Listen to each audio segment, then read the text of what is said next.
Chapter 11.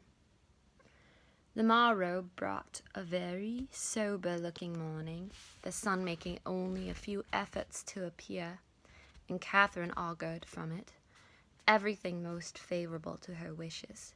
A bright morning so early in the year she allowed would generally turn to rain, but a cloudy one foretold improvement as the day advanced. She applied to Mr. Rallan for confirmation of her hopes, but Mr. Rallan was not having his own skies and barometer about him, declined giving any absolute promise of sunshine. She applied to Mrs. Allen, and Mrs. Allen's opinion was more positive. She had no doubt in the world of its being a very fine day, if the clouds would only go off and the sun keep out.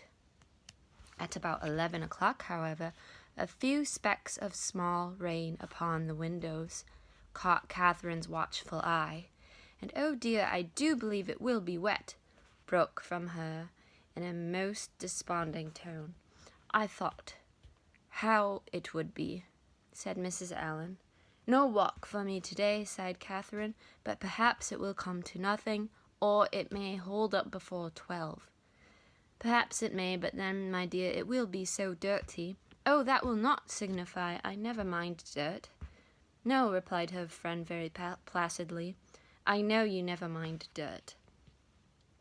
After a short pause, "It comes on faster and faster," said Catherine, as she stood watching at a window.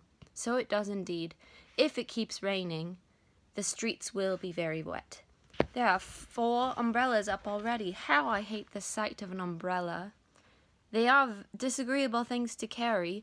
I would much rather take a chair at any time. It was such a nice-looking morning. I felt so convinced it would be dry." "Anybody would have thought so, indeed. There will be very few people in the pump room if it rains all the morning. I hope Mr. Rallan will put on his great coat when he goes. But I dare say he will not, for he had rather do anything in the world than walk out in a great coat. I wonder he should dislike it. It must be so comfortable." The rain continued fast, though not heavy. Catherine went every 5 minutes to the clock, threatening on each return, if it still kept on raining another 5 minutes, she would give up the matter as hopeless. The clock struck 12, and it still rained. "You will not be able to go, my dear." "I do not quite despair yet. I shall not give it up till a quarter after 12. This is just the time of day for it to clear up, and I do think it looks a little lighter.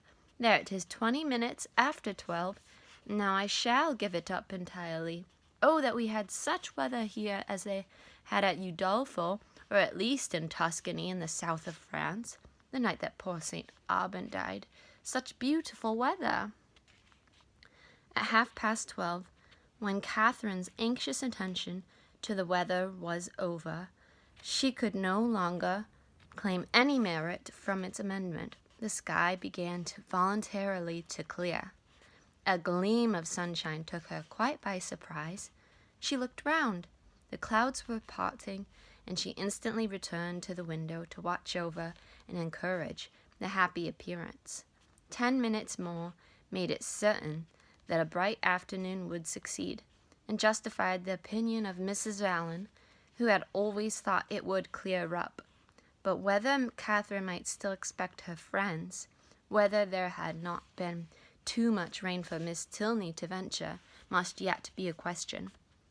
It was too dirty for Mrs. Allen to accompany her husband to the pump room. He accordingly set off by himself, and Catherine had barely watched him down the street when her notice was claimed by the approach of the same 2 open carriages containing the same 3 people that had surprised her so much a few mornings back. "Isabella, my brother, and Mr. Thorpe, I declare. They are coming for me, perhaps, but I shall not go. I cannot go, indeed, for you know Miss Tilney may still call." Mrs. Allen agreed to it. John Thorpe was soon with them, and his voice was with them yet sooner, for on the stairs he was calling out to Miss Morland to be quick, make haste, as he threw open the door. Put on your hat this moment. There is no time to be lost. We are going to Bristol. How do you do, Mrs. Allen? To Bristol? Is not that a great way off? But however, I cannot go with you today because I am engaged. I expect some friends every moment. This was, of course, vehemently talked down as no reason at all. Mrs. Allen was called on to second him, and the two others walked in to give their assistance. My sweetest Catherine, is not this delightful? We shall have a most heavenly drive. You are to thank your brother and me for this scheme. It darted into our heads at breakfast time, I verily believe at the same instant. And we should have been off 2 hours ago if it had not been for this detestable rain. But it does not signify. The nights are moonlight, and we shall do it delightfully. Oh, I am in such ecstasies at the thoughts of a little country air and quiet. So much better than going to the lower rooms. We shall drive directly to Clifton and dine there. As soon as dinner is over, if there is time for it, go on to Kingsweston. I doubt our being able to do so much, said Morland. You croaking fellow, cried Thorpe. We shall be able to do 10 times more. Kingsweston, aye, and Blaize Castle too, and anything else we hear of. But here is your sister says she will not go. Blaize Castle? Cried Catherine. What is that? The finest place in England, worth going 50 miles at any time to see. What, is it really a castle? An old castle? The oldest in the kingdom. But is it like what one reads of? Exactly the very same. But now really, are there towers and long galleries? By dozens. Then I should like to see it, but I cannot. I cannot go. Not go, my beloved creature. What do you mean?